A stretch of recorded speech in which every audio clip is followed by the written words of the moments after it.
Eu leio um pedaço e você repita comigo. Assim todos nós leremos esse versículo. Eis que a virgem conceberá e dará à luz um filho.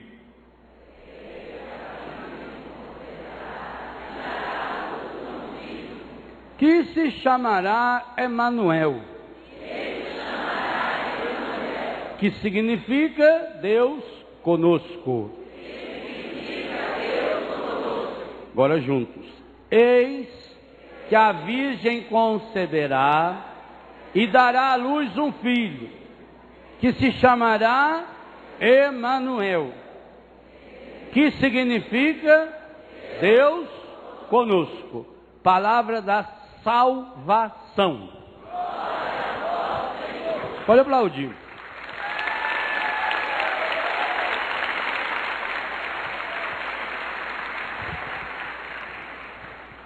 Nós só dizemos palavra da salvação quando lemos o Evangelho. Todos os outros textos que a gente lê, a gente fala a palavra do Senhor. Por que será isso? Porque significa que a Bíblia inteira precisa ser lida à luz do Evangelho. Porque Jesus é o Evangelho. Jesus não veio comunicar um Evangelho. O que significa Evangelho? Boa notícia, boa nova, mensagem boa. Jesus, ele não veio trazer só uma mensagem, ele veio ser uma mensagem. Jesus é o Evangelho. E aqui nós temos, nesse versículo, o comecinho do Evangelho de Mateus.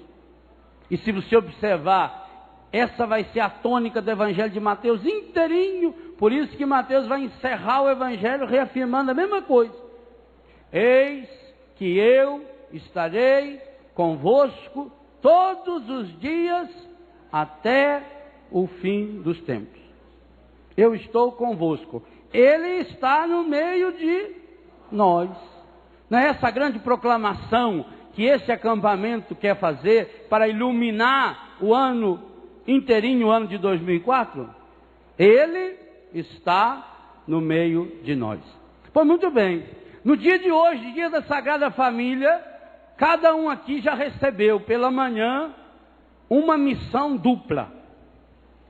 Qual foi a missão que o Padre Jonas deixou para cada um hoje, no texto e no contexto da sua pregação? Que cada um precisa crescer como uma árvore que produza frutos que prestem. E deixou muito claro que uma árvore não cresce de uma hora para outra. Que não tem jeito de você plantar limão para colher laranja. Que não tem jeito de você plantar carvalho e isso vai se transformar numa peroba. Então, a mensagem principal da primeira pregação foi essa. Você precisa crescer, a família precisa ser o lugar que cultiva, que faça crescer uma planta. E essa planta precisa dar um fruto muito especial. Que fruto é esse? A mensagem que o Ricardo deixava como tarefa para cada um. O fruto que você precisa produzir é ser uma bênção. Então junte as duas pregações. Eu preciso tornar-me uma árvore firme, uma árvore forte, que produza frutos de bênção. Eu preciso ser uma bênção. Eu não preciso só transmitir uma bênção. Eu preciso ser uma bênção. Para que isso aconteça, aqui está o segredo. Não adianta nada você passar esse final de ano rezando, fazendo penitência, fazendo lindos propósitos. Você conseguirá ser essa árvore frondosa. Primeiro, uma árvore que presta, não cresce de um dia para o outro. Tudo que cresce rápido é porque não presta. Não é verdade isso? Só ir no meio do mato para ver. E eu tenho feito uns estudos aprofundados com a minha foice no meio do mato. Eu observo isso. A planta ruim, ela se ajuda. Logo vem uma samambaia que não vale nada, já faz sombra para um cipó. Aquele cipó já vem com espinho, que é para crescer, puxar numa árvore. Para depois que a samambaia morrer, ela continua seca, mas não sai dali. Que ela protegeu o espinho, que agora protege. Aí do lado já nasce aquele capim lambe-lambe. Eu dei o nome daquele capim de capim espírita. Ele gruda na gente até depois de morto. Aquilo é uma coisa medonha. E corta. Aqui, ó. Foi ele. Não viu o medonho. Então, planta ruim se ajuda. E planta boa tem que ser cultivada. Tem que ser protegida. Leva tempo. Mas o mais bonito é que, na medida em que vai crescendo, se você assumir o compromisso de ser uma bênção, então você já começa a produzir esses frutos no próprio crescimento. E esse é o grande segredo. Jesus não disse que nós, se quisermos produzir frutos de bênção, precisamos ser uma árvore que esteja grudada em quem? Nele. Se meu pai é o agricultor, eu sou a videira, vocês não passem de ramos. Então assuma a sua missão de ser um ramo nessa videira, nessa árvore de vida, que produza frutos de bênção. Qual é o segredo para isso acontecer? Está aqui. Ou eu caminho com Jesus, ou eu tenho absoluta certeza de que Ele está no meio de nós, ou nós não vamos conseguir produzir frutos de bênção coisíssima nenhuma. E é o que nós estamos assistindo, e nós vamos meditar isso na missa de hoje à tarde. Nós estamos assistindo hoje a família como um lugar da desgraça. Esse vai ser um dos temas que eu quero abordar hoje à tarde na missa. E por quê? Porque não vamos buscar a fonte que é Jesus. E Jesus vem até nós. Inclusive vem quando a gente nem o conhece, quando a gente nem o entende. Em breve vai sair um livro novo meu, e lá eu conto uma história que eu já contei algumas vezes. A história de um casal jovem que tinha uma filhinha, um casal drogado. Aquele casal se juntou por causa da droga, passou a morar ali naquele bairro. Como o mundo de hoje é um mundo individualista, ninguém conhece ninguém, ninguém visita ninguém. Sabia que morava ali um casal de drogado. Aliás, até os pais avisavam para os filhos não chegar muito perto. Olha, não presta. Aquele casal vivia brigando, porque quando falta droga, eles brigam. E sabia-se que aquele casal tinha uma filha. De vez em quando ela saía, a mulher, para ir buscar droga. E quando ela voltava sem a droga, era briga na certa. Isso já, os vizinhos todos já sabiam, já era um ritual. Mas naquele dia o barulho foi forte demais. Uma das vizinhas, inclusive, chegou a ouvir um tiro. E aí veio o desespero. Telefonaram para a polícia. Quando a polícia entrou naquela sala, o quadro era medonho. Parecia uma transmissão da televisão brasileira no final da tarde. O quadro era pavoroso. Um crime hediondo, ou como dizia Padre João Batista, odiondo. Odiondo é pior ainda que hediondo. É odiondo. Aquilo é medonho. Como ela não trouxe droga, o marido, no desespero, a matou. E quando percebeu que ela estava morta, cometeu suicídio. Então vocês imaginam essa cena, a polícia chega, está lá o homem caído, morto, a mulher morta, e no cantinho, encolhidinha, tremendo, a menina. 5 para 6 anos de idade. O policial percebeu logo a gravidade da cena, já arrumou um pano, pegou, abraçou a menina, saiu com ela abraçada, já levou, uma policial feminina já conduziu a menina, já foi fazer a limpeza na casa.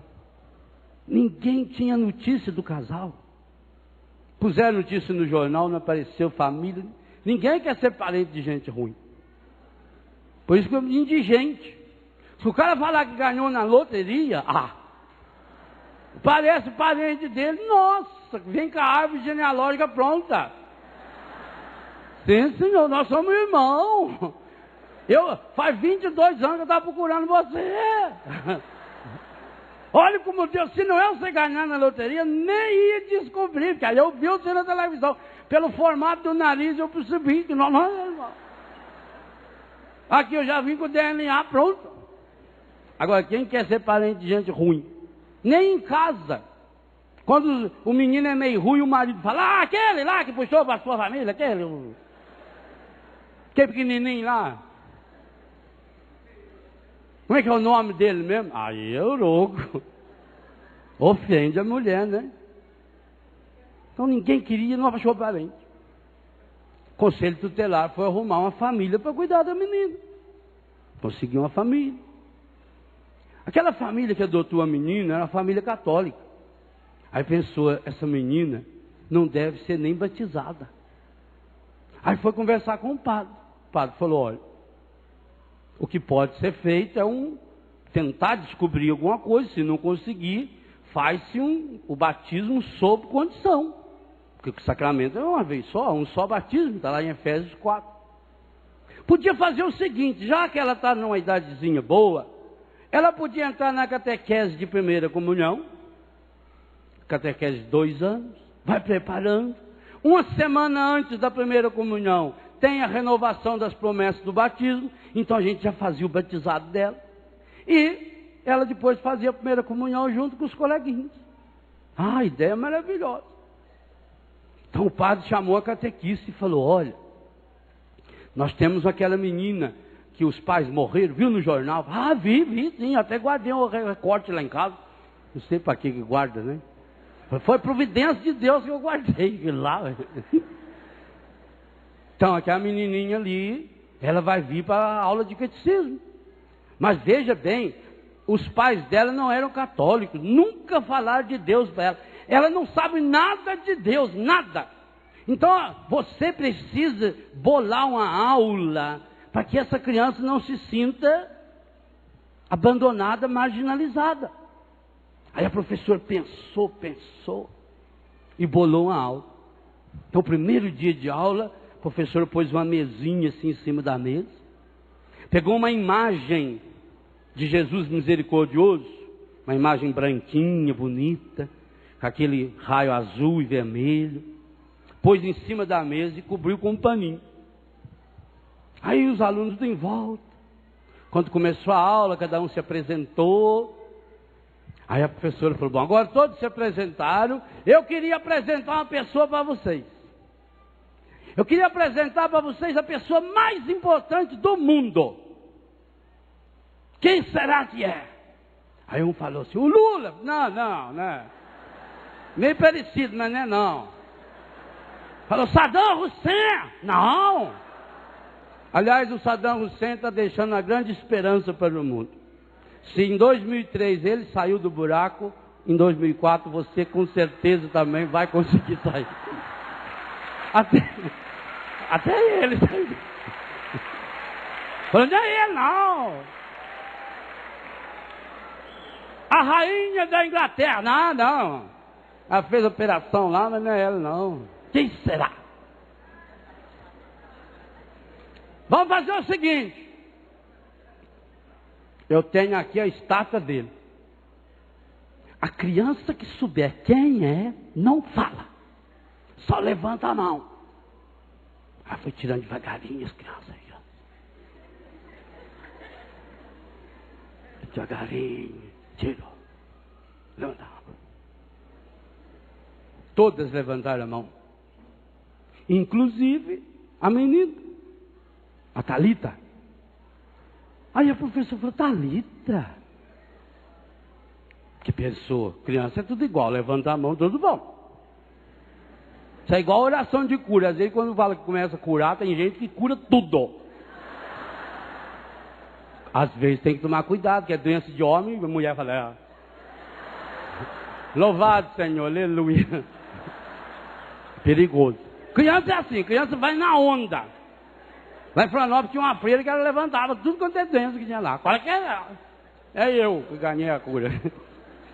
O professor falou, vai ver que ela fez assim também, né? Talita, você sabe o nome desse homem? Ela falou, o nome não sei não. Aí a criançada caiu na gargalhada. Mas então por que você levantou a mão? Ela falou, porque, professora, no dia que meu pai e minha mãe morreram, eu tenho certeza absoluta de uma coisa. Era esse homem que estava me segurando no colo. Quem é ele eu não sei.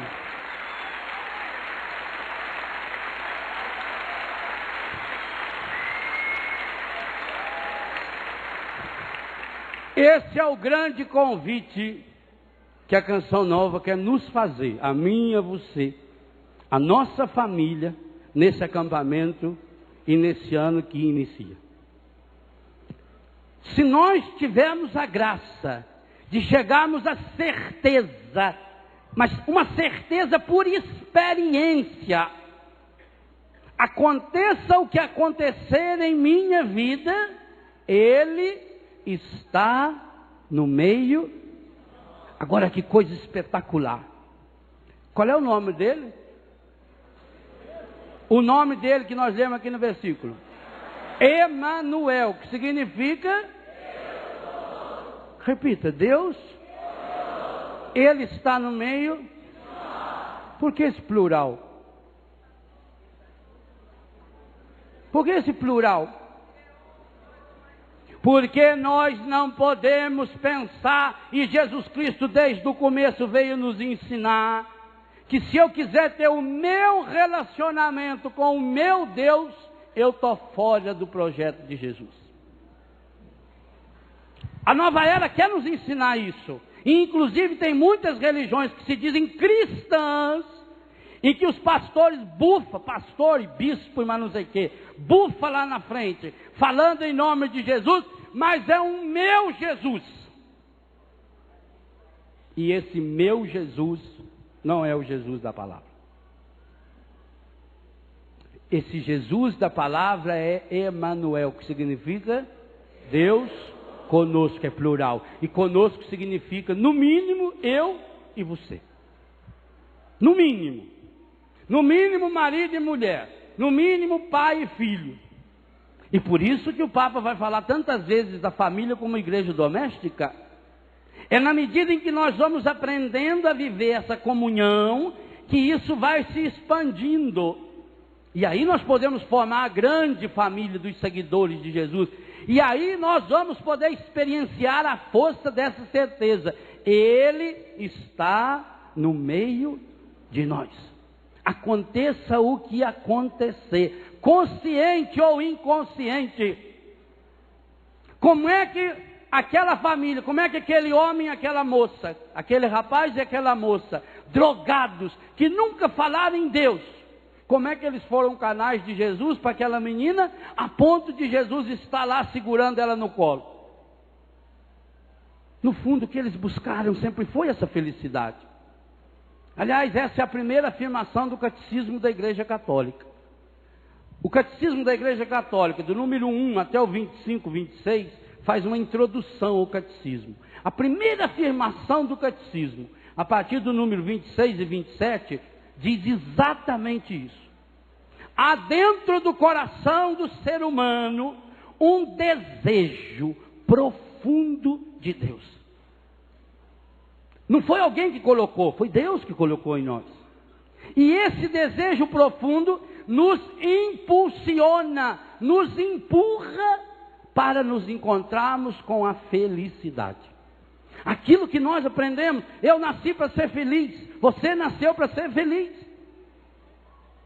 O ser humano nasceu para ser feliz, nasceu para ir ao encontro desse grande outro que é Deus.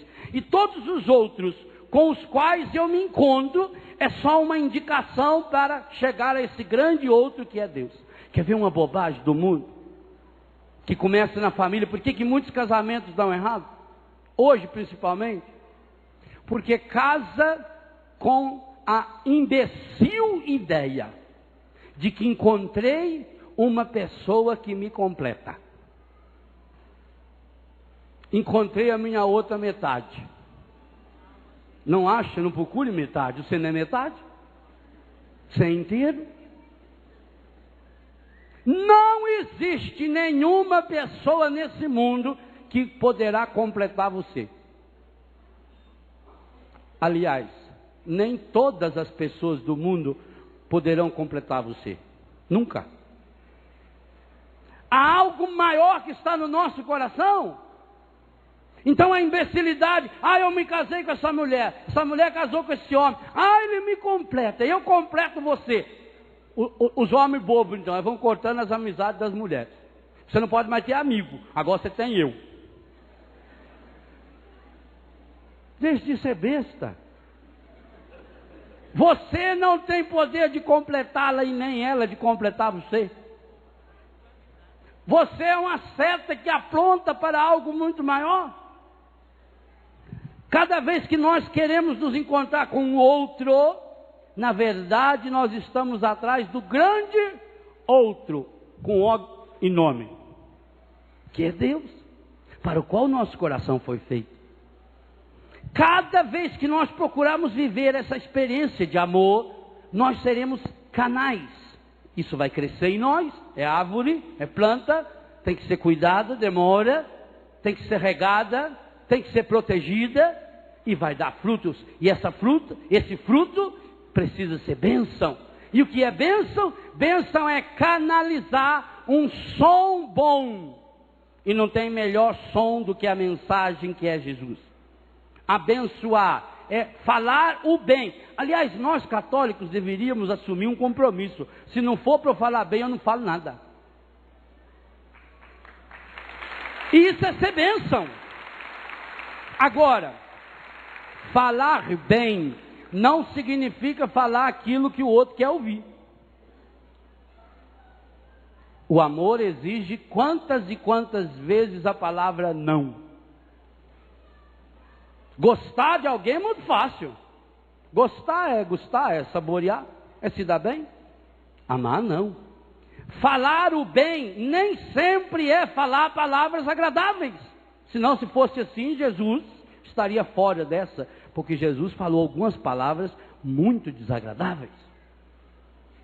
Jesus chegou a chamar Pedro de Satanás. Jesus chamou a Cananeia de cachorra. Jesus chamou os fariseus de hipócritas, raça de víboras, sepulcros caiados, geração adúltera. Isso é palavra boa? Jesus chamou Tiago e João de Boanerges, filhos do trovão. Não são palavras boas, não são palavras agradáveis, mas uma palavra que faça o bem ao outro. E o que é fazer o bem ao outro? Fazer o bem ao outro é fazer com que o outro cresça ao ponto de se encontrar com Deus. E quantas vezes hoje nossas famílias perderam a consciência de que essa é a sua vocação? Eu estou no mundo para quê? Eu quero dar um bom futuro para o meu filho.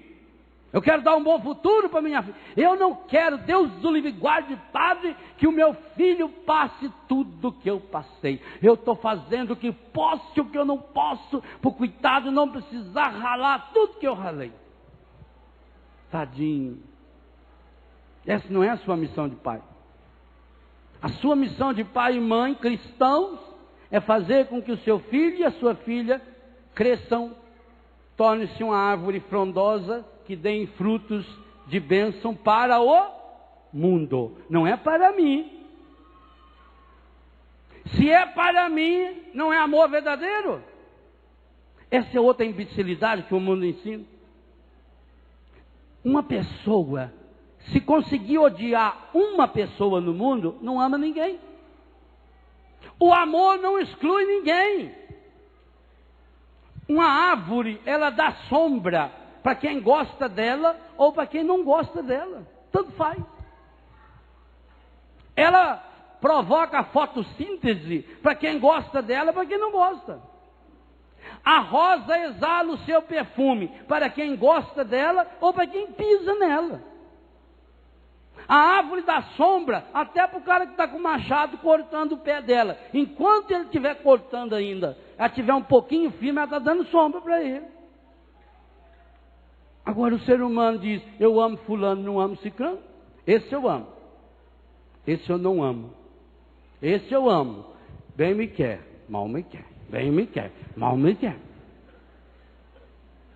E na hora que eu deixo de amar uma, e às vezes a família ensina isso. Quantos lugares nesse mundo, gente? Olha aí a questão do Iraque. É séria. Como é que começou isso? Dois vizinhos que não se entendiam. Olha a questão da Palestina e de Israel. Filhos do mesmo pai. Você vai lá em Jerusalém, tem lá a ala cristã, a ala muçulmana, a ala israelita. Filhos do mesmo pai, e não se entendem. O Ariel Sharon se diz filho de Abraão, e coloca o quipá na cabeça para dizer que é filho de Abraão. Nós, os judeus, somos filhos de Abraão. O Arafat se diz filho de Abraão, nós somos descendentes de Abraão. Mas estão construindo um muro imenso. Toda semana vai lá, um mata o filho do outro, mata do outro, mata do outro. Matou 2 meus, mata 3 seus, mata 4 seus.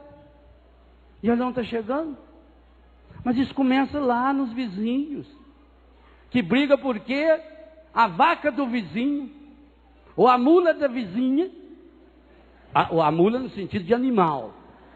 A mula da vizinha rebentou a minha cerca e comeu o pé da face meu. Aí eu vou lá, eu brigo com a vizinha. Aí a vizinha interna fala assim, para que você não fez a cerca direito? Para que você não usou um morão que prestasse? Pusesse um morão de aroeira lá, que eu queria ver se aquele... Agora põe uns eucalipto podre velho lá já.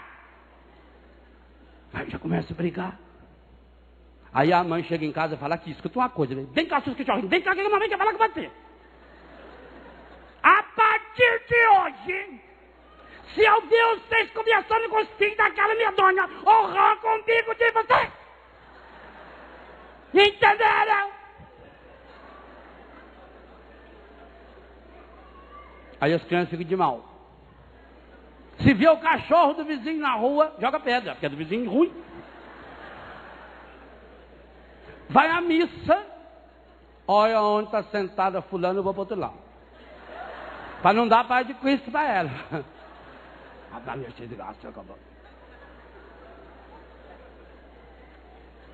Já pensou? Como é que eu posso crescer e ser bênção se eu estou ensinando para a criança? Você tem que amar alguns e outros você não pode amar. Como é que você pode colher 2 tipos de fruto da mesma árvore? Ou o coração ama, e por isso eu dizia esse plural, ele está no meio de... E se nós não aprendemos a viver esse nós, Jesus não fica no nosso meio. Ele falou, o que fizer o menor dos meus irmãos é para mim. Nós temos um poder terrível. E esse é o poder que o encardido mais vai fazer a gente usar ao longo da vida. O poder de criar um obstáculo para que Deus esteja no nosso meio.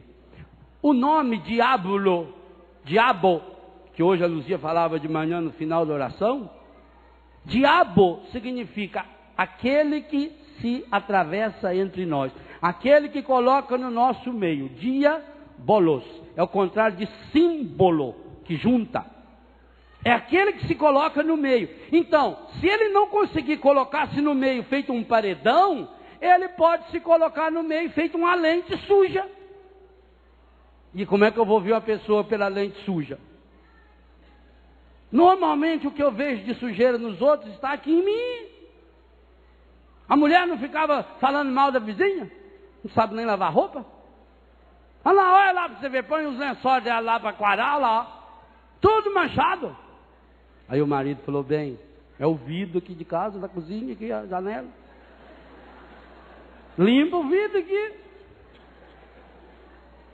Se eu não tenho esse filtro, e aqui uma coisa muito importante, se eu não tenho filtro nos meus olhos e no meu coração, eu vejo as pessoas como o mundo quer. E aqui o Padre Jonas abordou algo de manhã que é muito sério e que nós vamos ter que estudar muito ainda para ensinar a verdade ao povo de Deus. E quando eu falo povo de Deus, não estou falando só católico, não. Estou falando do povo de Deus que está espalhado, perdido pelas falsas doutrinas e falsas religiões que tem por aí. Esse é povo de Deus. Principalmente uma coisa que o demônio faz com que a pessoa se estrague muito, a questão da imagem. O ser humano, ele se educa a partir também daquilo que ele vê. Por que que Jesus tantas e tantas vezes dizia, olhai as aves do céu, olhai os lírios do campo, não trabalham, não ceifam, e vosso Pai Celeste, olha que coisa linda, essa flor, por exemplo, que muitos chamam de bico de papagaio, na verdade o nome dessa flor é a flor do Espírito Santo. Agora ela está aberta aí, porque isso aí põe remédio aí dentro dela.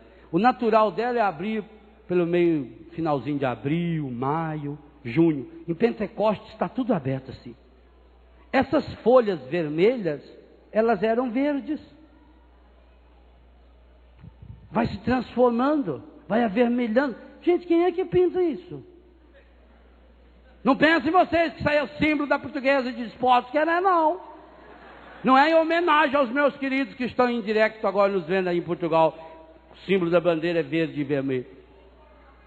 Quem pintou?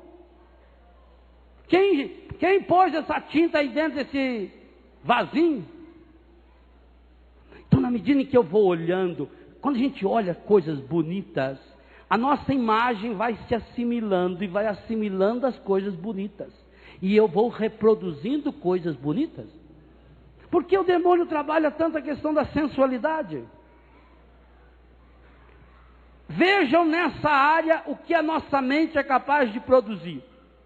Você vê uma imagem sensual. Essa imagem entra dentro da sua cabeça e vai para a sua memória. E fica ali deitada. De noite você está dormindo e essa memória traz de volta como se fosse real. Não é assim? Como se fosse real. E se você alimenta isso, aonde vai parar? Numa cabeça prostituída. Numa cabeça pornográfica. O que significa pornografia? Significa fazer aquilo que deveria ser íntimo, fazer aquilo publicamente. Isso é pornografia, o sentido da palavra, o grego aí. Então eu alimento aqui, ó. Eu estou pondo no lugar errado. Ora, se nós não nos cercamos de imagens, de palavras, de sons, que entram pelo ouvido, que entram pelos olhos, que nos alimentam na bênção, como é que nós seremos bênção para os outros? E hoje nós estamos fazendo o quê? O ser humano que vive na cidade, ele não vê mais sinais desse Deus.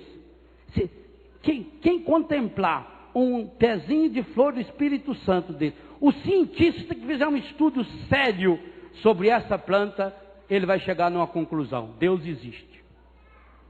Sabe que já afirmava, não sei qual filósofo grego, é o filósofo do fogo. Qual é que é o filósofo do fogo lá, quem sabe? Heráclito, acho que é ele, não tenho certeza. Mas um filósofo grego afirmava o seguinte: um pouco de ciência afasta a pessoa de Deus. Muita ciência leva a pessoa para Deus. Olha que coisa linda, isso foi falado há 4.000 anos.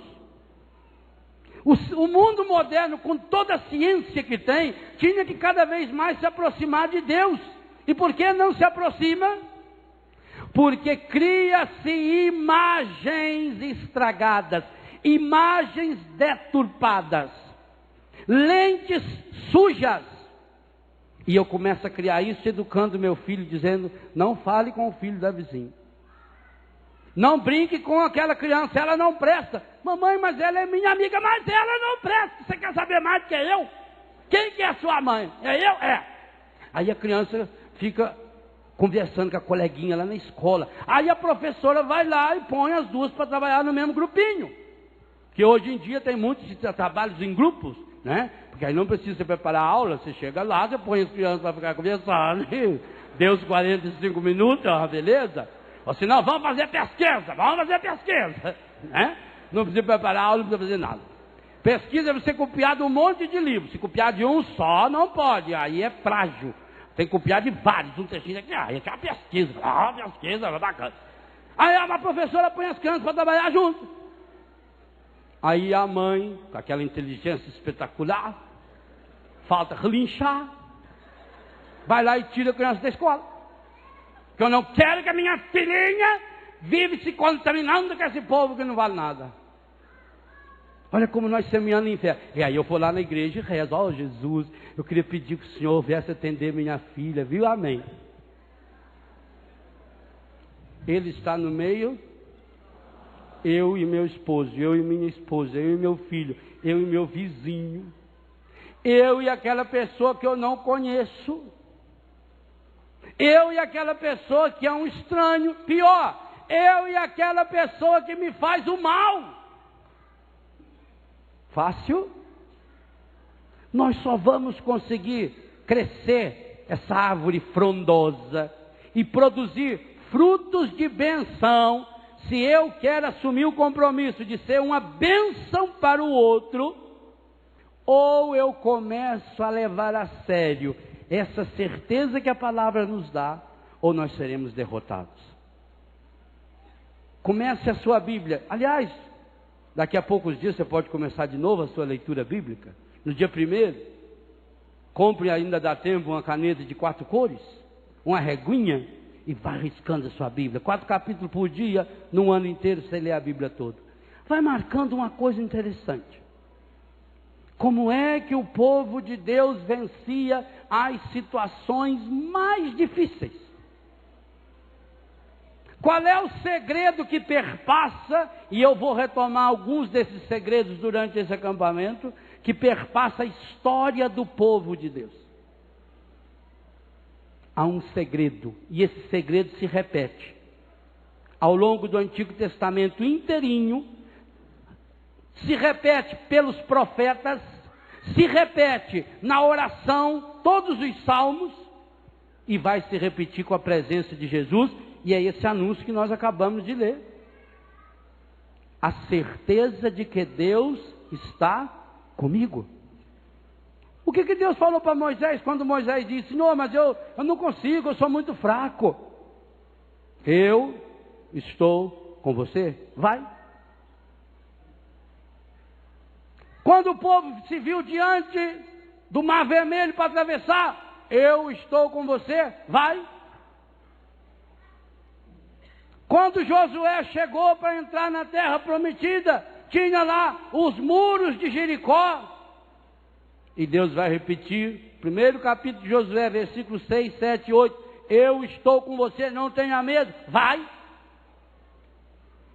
Quando o povo de Deus estava numa situação dificílima, tinha que enfrentar um exército medonho, pavoroso, um exército 30, 40, 50 vezes maior.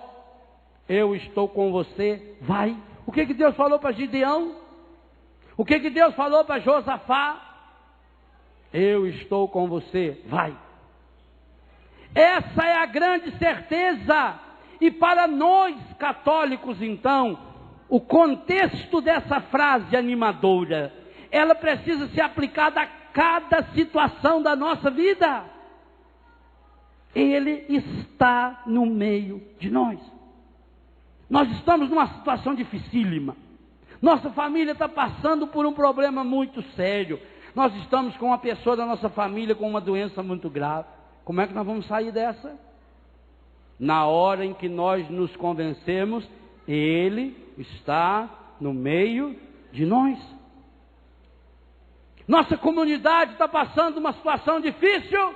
Qual é a única certeza que vai tirar desse buraco? Ele está no meio de nós. E está por quê? Porque nós somos bons? Porque nós somos santinhos? Porque nós fizemos novena, trezena, seja lá o que for? Não, porque Ele é Emanuel, Deus conosco. Yeshua é um Deus conosco. Jesus, Emanuel, Yeshua é um Deus conosco para nos, pode falar alto, é isso mesmo, para nos, porque Ele está no meio de nós, para nos. Mas meu irmão, minha irmã, se nós vamos buscar salvação fora, nós não damos a chance. Na família da Talita, Jesus estava no meio dos três, não estava? Mas o pai deu chance para que Jesus o segurasse. Talvez, se ao invés, quando a mulher dele chegou sem a droga, se ele tivesse dobrado o joelho no chão e falado: oh meu Deus, me ajude. Jesus estava lá, mas ele não, ele achou uma saída humana. Talvez se a mulher dele tivesse aprendido a rezar, e daí a importância da gente educar as pessoas, os nossos filhos, pela oração, primeira leitura da missa de hoje, talvez aquela esposa pudesse dar um berro: me ajuda, meu Deus. E Jesus estava ali, mas só ele pôde pegar no colo quem? Só a menina, aquela que não tinha onde se agarrar, aquela que não tinha onde segurar. Nós vamos buscar falsas saídas. Então você chega e desespera, porque você chegou aqui com um papelzinho na mão, com uma palavra, negativo ou positivo, ou infectado, ou câncer, ou a doença que quiser. Você tem um papelzinho, escrito por um médico que você nem conhece, porque eles pegaram o seu sangue, mandaram lá para Porto Alegre, ou para Curitiba, ou para São Paulo, para o Rio de Janeiro, para Belo Horizonte, para a cidade maior, e lá num laboratório, que você não sabe quem, alguém olhou no seu sangue e disse: tem um vírus aqui, tem uma doença, e veio o papelzinho, e você lê aquilo: minha declaração à morte. E do outro lado você tem aqui um papel desse, com 35.568 versículos, escrito por Deus dizendo: eu estou do seu lado. E o que pesa mais na balança do seu coração? A merda daquele papelzinho que um estranho escreveu dizendo que você tem essa doença. E você acredita nisso, a anta? Tem que morrer mesmo. Tem que morrer. Não é verdade? Nós não acreditamos que Jesus está no nosso meio de fato. Não acreditamos. Nós falamos. Isso aqui é conversa. E tu pega esse papelzinho, um papel que alguém escreveu condenando você.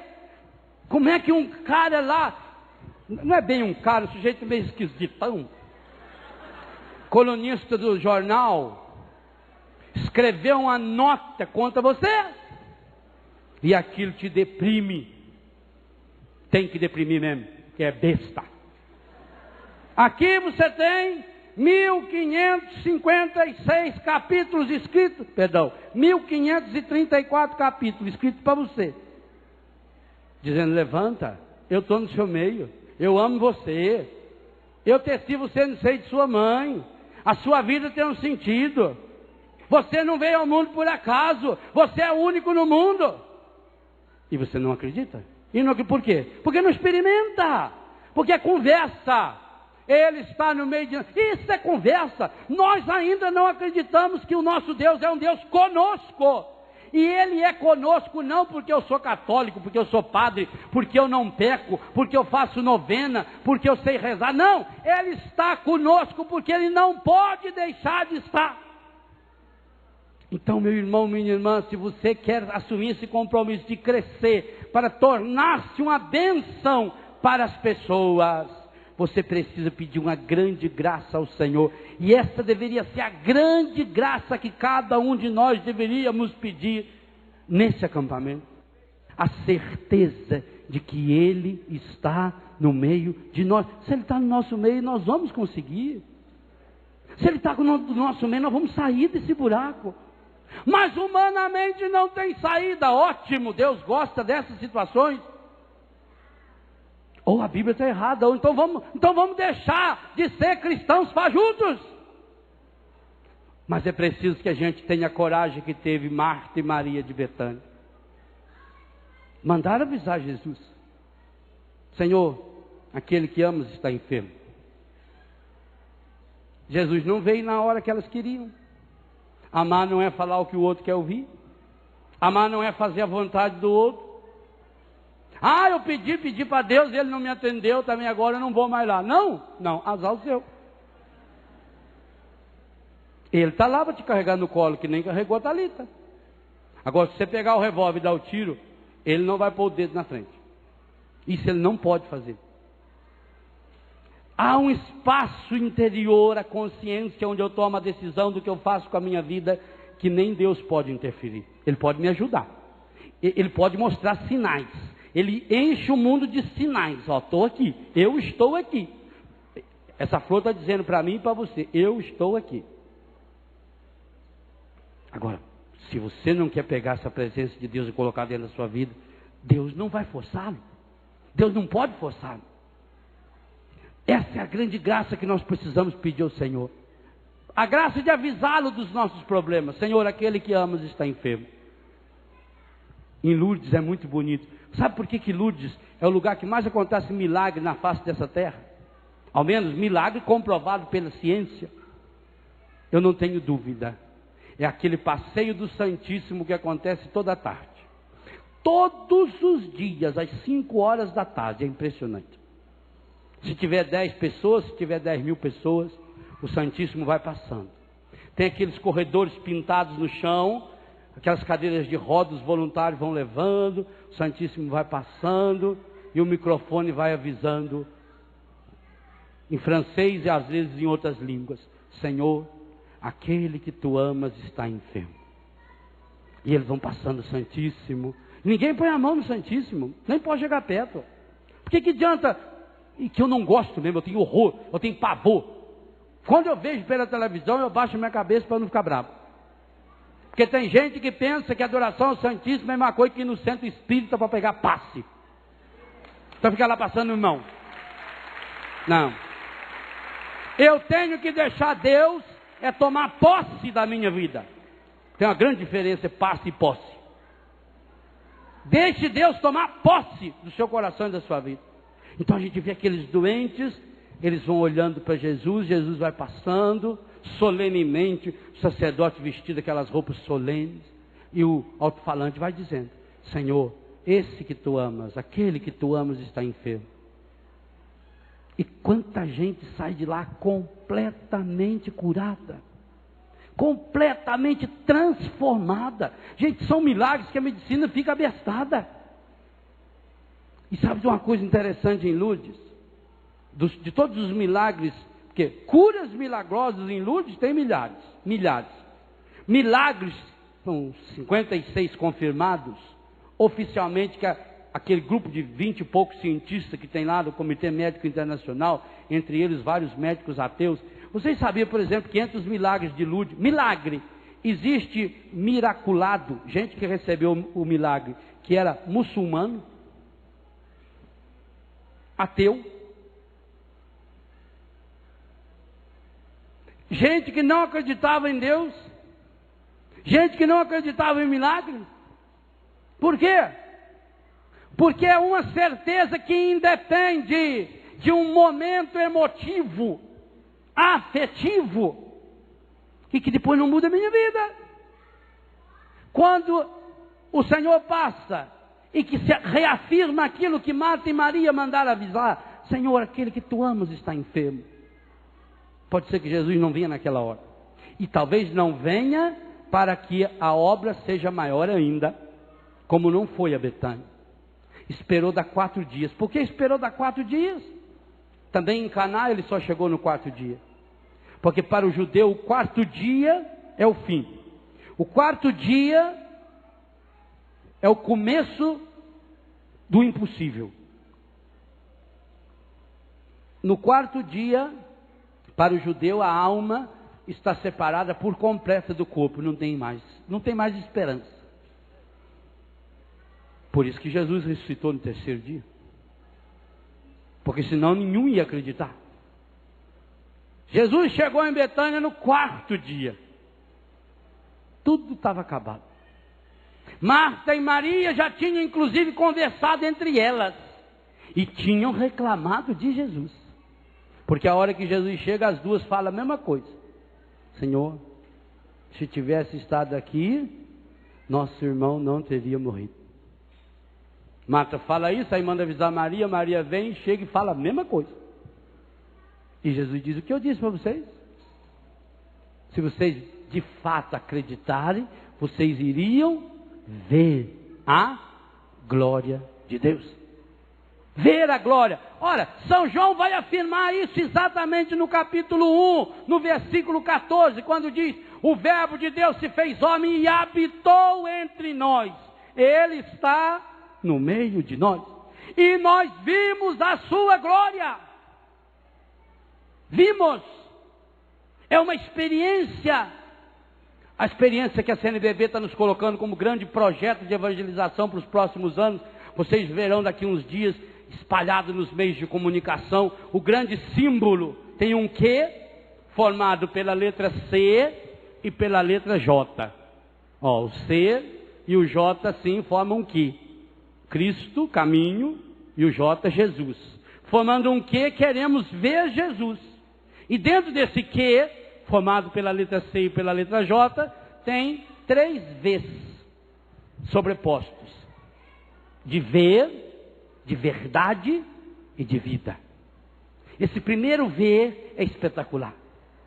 É de experiência, é aquilo que está no Evangelho de João, na primeira carta de João, o contexto bíblico. Eu preciso ver Jesus, quer dizer, eu preciso fazer uma experiência de Jesus. Quando aqueles gregos chegaram e falaram: nós queremos ver Jesus, eles não estavam falando de enxergar Jesus, porque se eles queriam só enxergar Jesus, o que os apóstolos precisavam fazer para eles? É só chegar lá, olhar, viu e ir embora. Mas quando falaram: nós queremos ver Jesus, significava que eles queriam fazer uma experiência pessoal de Jesus. Quando perguntaram para Jesus: onde moras? Ele disse: vinde e vede. É esse ver. Nesse ano, meus irmãos, nós somos chamados, já nesse acampamento nós temos que fazer essa experiência. A experiência de ver Jesus. A experiência que leve-nos a essa certeza absoluta: Ele está no meio de nós. Porque quando nós temos essa certeza, nós podemos fazer feito Marta e Maria. Tinham liberdade suficiente para reclamar de Jesus. E quantas vezes, se a sua oração for verdadeira, ela vai ser uma reclamação para Deus. Quantas e quantas vezes você vai brigar com Deus, no sentido mais lindo dessa palavra. Porque se amar é poder falar o que eu penso, amar é também poder falar sem pensar. E eu tenho que poder falar sem pensar com Deus. Você que é marido e mulher, você fica pensando em tudo que vai falar para o seu marido? Às vezes fica o dia inteiro. E quando você fica o dia inteiro pensando, aí dá no que dá. Que aí você fala, não dá nada. Aliás, esse é o grande problema dos atritos familiares. O homem e a mulher são 2 seres diferentes, planetas diferentes. Fala para um homem, entra por aqui e sai por aqui. Não é assim? E a mulher fala, entra pelos 2 ouvidos e sai por aqui. Não dá certo. Aí dá um conflito, dá atrito. Eu preciso poder brigar com Jesus. Eu preciso poder falar com Ele sem pensar. A grande oração que nós precisamos aprender a falar para Jesus é essa, a de explodir o nosso coração, feito Marta e Maria. Se o Senhor estivesse aqui, aonde que o Senhor está agora, meu Deus? E quantas vezes Jesus está gritando no seu ouvido assim: tira esse imenso obstáculo que você botou na frente, que senão você não vai me enxergar. Prepara os seus olhos para ver Deus através das coisas pequenas, e você verá Deus através das coisas grandes. Prepara o seu coração para enxergar, porque esse ver, Exupéry falava isso de uma forma espetacular. O essencial é invisível aos olhos, só se vê bem com o coração. Então eu preciso treinar. Ora, se só se vê bem com o coração, é por isso que Jesus deixou rasgar o coração dele, para que a gente possa ver bem a Deus e aos demais, pelo coração dele, pelo rasgo do coração de Jesus. Quando eu colocar o coração rasgado de Jesus como filtro, para que eu enxergue qualquer pessoa, por pior que ela seja para o mundo, se você conseguir olhar para ela com os olhos de Jesus, com o filtro do coração rasgado de Jesus, você vai enxergar do outro lado aquilo que a pessoa pode vir a ser, se for suficientemente amada. Então eu preciso dessa coragem de Marta e Maria, de dizer: ah, Senhor, eu não estou enxergando o Senhor aqui. E Jesus chega e entra em nosso meio. Como é que Jesus pode entrar dentro da sua casa? Se talvez, quem sabe, você não pode entrar nem mesmo no quarto do seu filho. Tem mãe que não tem permissão para entrar no quarto de um filho adolescente. Como é que Jesus pode entrar lá? Como é que Jesus pode entrar na sua casa? Você poderá dizer: Ele está no meio de nós. Se o lugar que Jesus mais gostava de estar era a mesa, há mais de 200 passagens na Bíblia mostrando Jesus em torno de uma mesa. Se hoje você não tem mais tempo de estar com a sua família em torno da mesa, como é que Jesus pode estar dentro da sua casa, se o coração de você está lá na televisão vendo só aquelas porcarias? Como é que Jesus pode estar lá ajudando você a sair, a tirar esse papelzinho bobo que escreveram para você, dizendo que você não tem cura, dizendo que esse problema não tem saída, dizendo que não tem saída para essa dificuldade econômica? Como é que Jesus pode entrar se você não tem a capacidade de se reunir? Leia com calma o Evangelho de São Mateus, no capítulo 18, versículos 19 e 20, e é o tema que eu vou usar naquele acampamento de casais lá, de 23 a 25 de janeiro, onde ele diz: onde 2 ou 3 estiverem reunidos em meu nome, eu estou aonde? No meio. Então, por que na nossa família nós não sentimos que Ele está no nosso meio? Porque nós não estamos reunidos em nome dEle. Tem um problema na sua casa? Tem. Na minha também tem. A minha, aliás, tem um monte. Em casa, hoje nós somos 90. Tem bastante probleminha lá. Tem problema sério para resolver? Eu também tenho.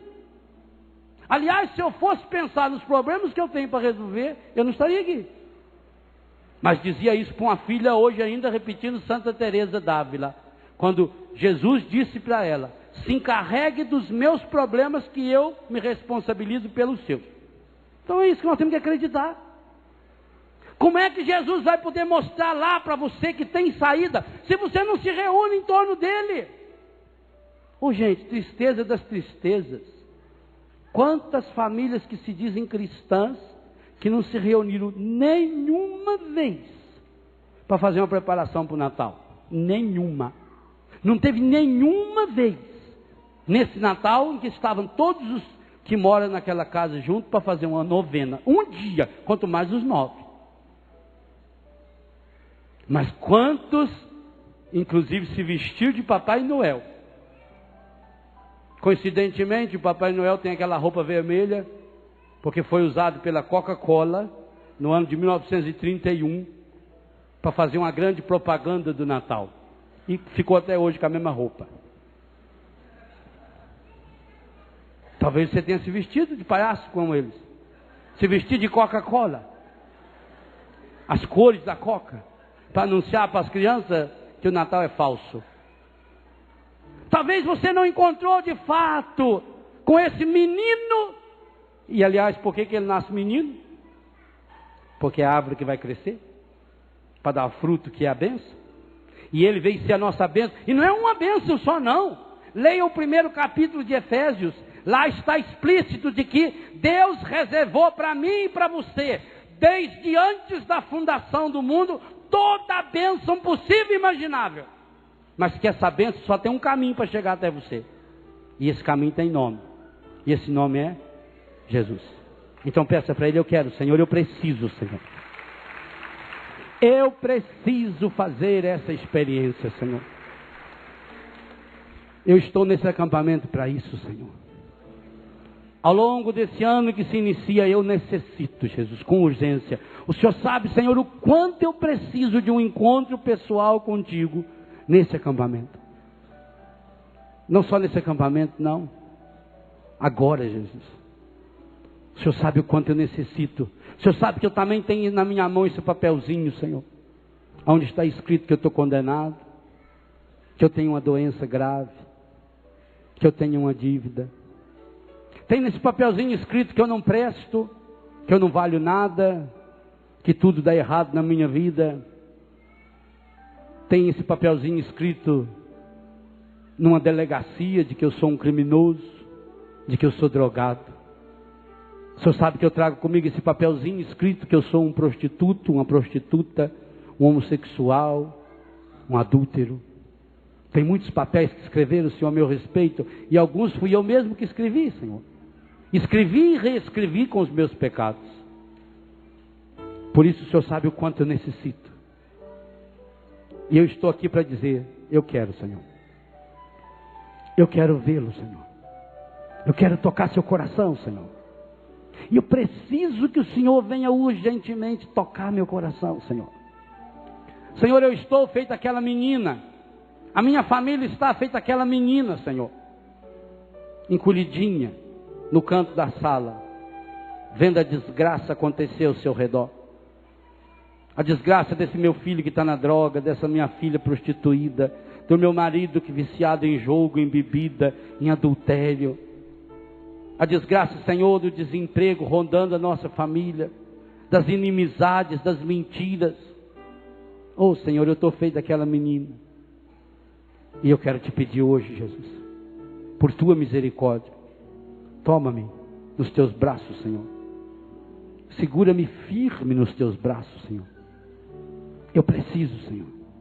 Eu estou feito Marta e Maria, desoladas pela perda de um ente querido. E eu preciso que o Senhor me segure agora, Jesus. Eu preciso que o Senhor me pegue no colo. Hoje, Jesus, hoje eu queria que você, que estava entre os doutores, ensinando a eles o caminho de Deus, que você também esteja entre a minha família, ensinando-nos o caminho de Deus, e nos ensine a irmos para casa com Maria e José, a Sagrada Família, e crescer, feita essa planta, essa semente, em idade, sabedoria e graça, para sermos fontes de bênçãos para o mundo. Eu preciso, Senhor. Eu necessito da tua graça. Eu necessito da tua misericórdia. Põe a mão no seu coração, feche os seus olhos. Conta para Jesus. Conta para o Senhor aquilo que está do seu lado, aquilo que você está passando, aquilo que a sua família está vivendo. Conta para o Senhor a desgraça que está acontecendo. Talvez até você pense: não tem mais jeito não. Marta e Maria também pensaram assim. Era o 4º dia. Lázaro já estava morto. Já estava sepultado. Já tinha uma pedra enorme em cima do seu túmulo. Já estava fedendo. Mas Jesus chegou. Jesus chega no fim, quando todos os outros já foram embora.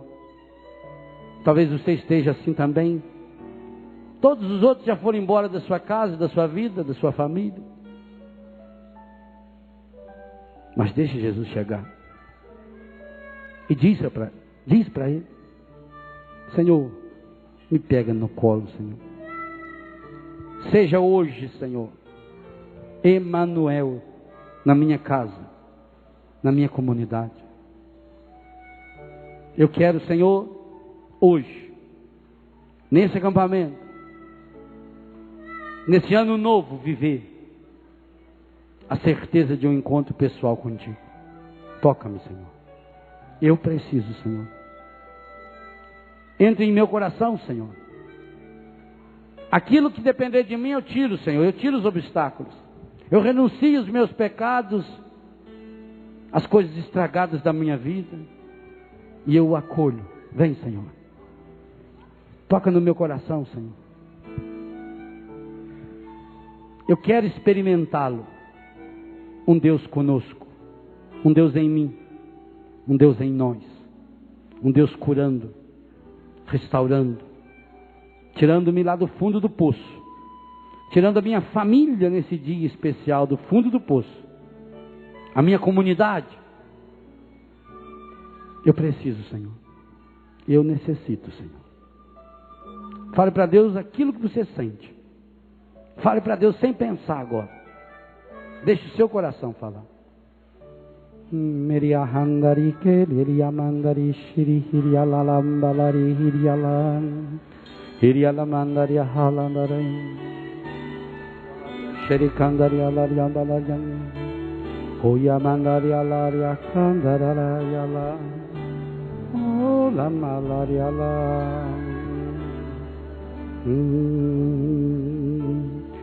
Eu quero vê-lo, Senhor.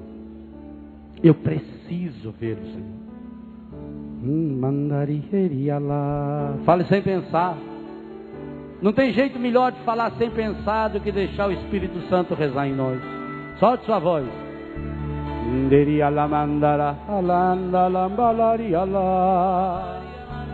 Oh, yalara la mala, yeri ala valarie,